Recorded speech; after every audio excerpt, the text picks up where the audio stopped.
Okay, guys, welcome back. Today, this topic is going to be about DCA, aka dollar cost averaging.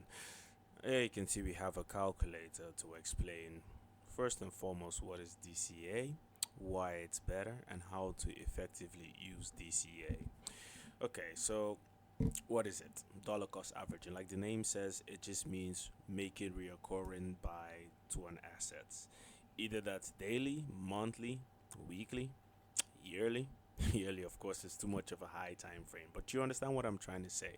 I would say anywhere between daily to monthly is a good place to be. So you could choose for daily, you can choose for weekly, you can choose for bi-weekly or monthly. Those are the easiest options that you have. Okay, like you can see here. So I'm gonna pick up some stocks here just to give you an example of what exactly you can expect. So say for example, let's use Apple. Okay, let's say you have Apple, you have a monthly, you try to do a weekly investment. Well, the fees might eat you up there, but this is for demonstration purposes. Let's say you started with 100 and every week you decided to put in 50, 15, 50. Um, let's see if you started in the year 2023, well, till 2025 of this year. So basically, 2 years ish.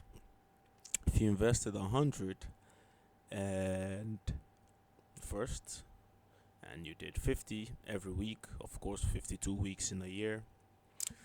2 years of that, or more less than 2 years of that, you would have 5,900. This is what Apple has realized. Apple has made you, 8% gain in the time, meaning that the money you would have in total would be $6,400, netting you a profit of $500, which is crazy because, again, I will bring you back to this example.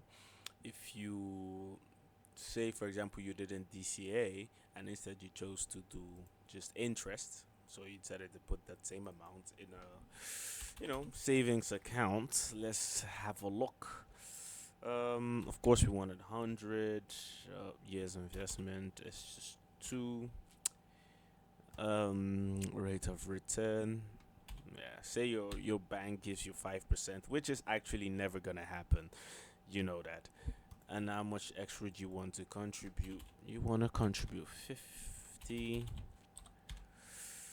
How often you want to do this? Well, it doesn't have the weekly option. But what we can do about that is, of course, we had on the weekly, we had 50, and then 4 weeks. Okay, then we do here 200 a month. Okay, and you do that every month, and you compound daily again, which is usually not the case, but sure. Same thing. You get you at the end of that time you have invested 4,900.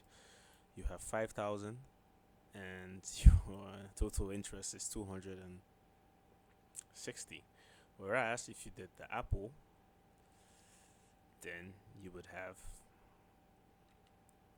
500 gain and a higher portfolio. Come on, guys. This is just it's so crazy if you think about it, and how much doing stuff like this can really change your world basically.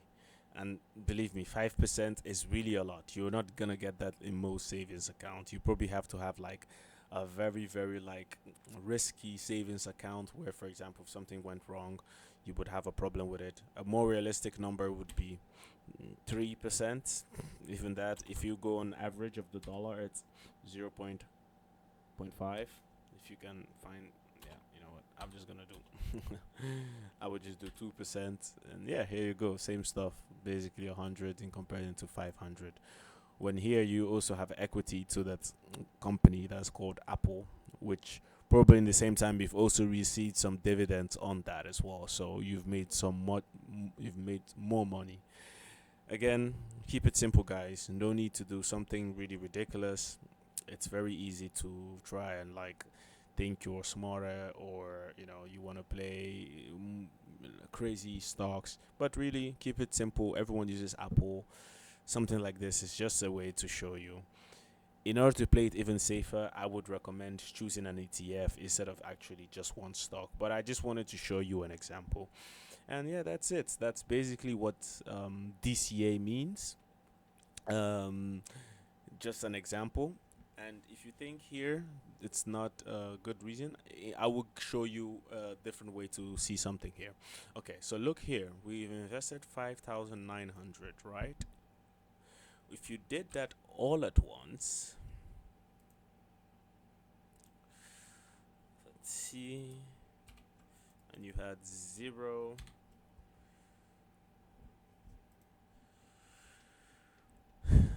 in those 2 years, of course, you would have this amount, 60% gain in those 2 years. But you have to understand this is lump sum, and you don't know if the stock would go down or not.